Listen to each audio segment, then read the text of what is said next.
आज हम लोग चेतना बायोलॉजी प्लेटफॉर्म पर 12th के बायोलॉजी ह्यूमन रिप्रोडक्शन से 2 ऑब्जेक्टिव आपको पढ़ाएंगे। ध्यान से देखिए क्वेश्चन क्या है।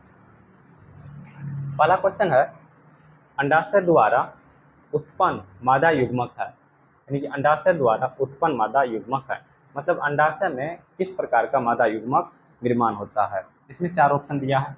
पहला ऑप्शन है शुक्राणु, ऑप्शन बी में है अंडवाहिनी, ऑप्शन सी में है अंडाणु, ऑप्शन डी में है सभी। ऑप्शन ए में क्या है शुक्राणु, ऑप्शन बी में है अंडवाहिनी, ऑप्शन सी में क्या है अंडाणु, ऑप्शन डी में है सभी। क्या ये आंसर होगा? आप लोग सोचिए इसका आंसर कौन सा होगा, यानी कि अंडाशय में कौन सा मादा युग्मक का निर्माण होता है। तो जो इसका आंसर होगा वह होगा डी नंबर। कौन सा आंसर होगा? डी नंबर, अंडाणु। अंडाशय में निर्माण होता है अंडा। क्या निर्माण होता है? अंडाणु। ये बात हम लोग को पता है। क्यों? कि हम लोग जानते हैं कि जो अंडाशय है वह मादा का प्राथमिक लैंगिक अंग है। अंडाशय क्या है? मादा का प्राथमिक लैंगिक अंग है। अंडाशय की जो संख्या होती है वह 2 होती है, हम लोग जानते हैं। अंडाशय के अंदर ही निर्माण होता है अंडाणु का। किसका निर्माण होता है? अंडाणु का। इतना बात आपको याद रखना होगा। अब अंडाशय को प्राथमिक लैंगिक अंग क्यों बोले? क्योंकि हम लोग जानते हैं जो खास करके मादा होता है उसमें एक रिप्रोडक्टिव सिस्टम होता है, जनन तंत्र होता है, जिसमें हम लोग जानते हैं कि कई अंग मिलकर एक जनन तंत्र का निर्माण करता, लेकिन उसमें बहुत सारे जनन के लिए वह सहायक अंग होता। लेकिन जो अंडाशय होता है उसमें फीमेल गैमेट यानी कि मादा युग्मक का निर्माण होता, इसीलिए अंडाशय को प्राथमिक लैंगिक अंग भी कहा जाता है। तो आपका आंसर क्या होगा? अंडाशय द्वारा उत्पन्न मादा युग्मक अंडाणु में होता है।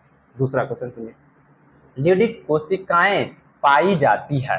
कौन सी कोशिका? लीडिक कोशिकाएं पाई जाती है। दूसरा क्वेश्चन पूछ रहा है कि लीडिक कोशिका कहाँ पाई जाती है।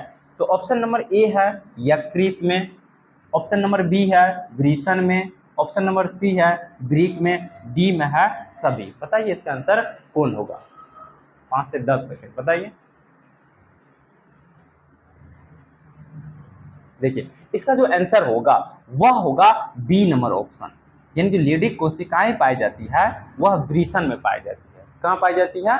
वृषण में। कहाँ पाई जाती है? वृषण में। इसका जो आंसर होगा वह बी नंबर होगा। कौन सा आंसर होगा? B number. आपको याद रखना होगा। अब थोड़ा सा हम वृषण के बारे में जानते हैं।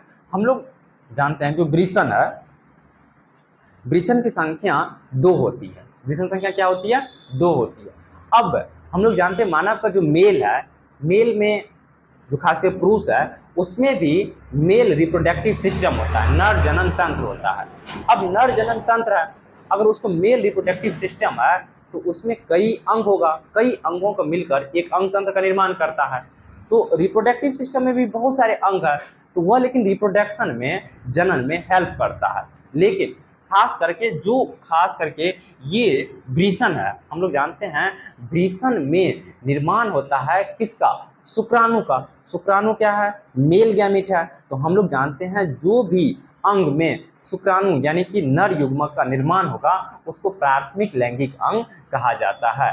तो ये शुक्राणु वृषण जो है प्राथमिक लैंगिक अंग है। आपको इतना बात याद रखना होगा। आप यकृत के बारे में जानते ही, जो खास करके यकृत होता है उसका अलग ही काम है, ठीक है। उसमें हेपेटिक्स होता है, ब्रीक में नेफ्रॉन होता है, जो हम लोग जानते हैं कि ये ब्लड को शुद्ध करने का काम करता है। यकृत अलग अलग प्रकार का खास करके क्या निकालते हैं? जूस एंजाइम रिलीज करता है, जिसके कारण बहुत सारे हमारे भोजन का पाचन होता है और ये भोज्य पदार्थ को भी संग्रह करता। साथ ही साथ ये जो हम लोग दवा का इस्तेमाल करते हैं या कोई अल्कोहल का जो इस्तेमाल करते हैं तो उसका जो विष होता है उसको भी नष्ट करने का काम करता है यकृत। आप लोग लाइक और शेयर करें। आज इतना।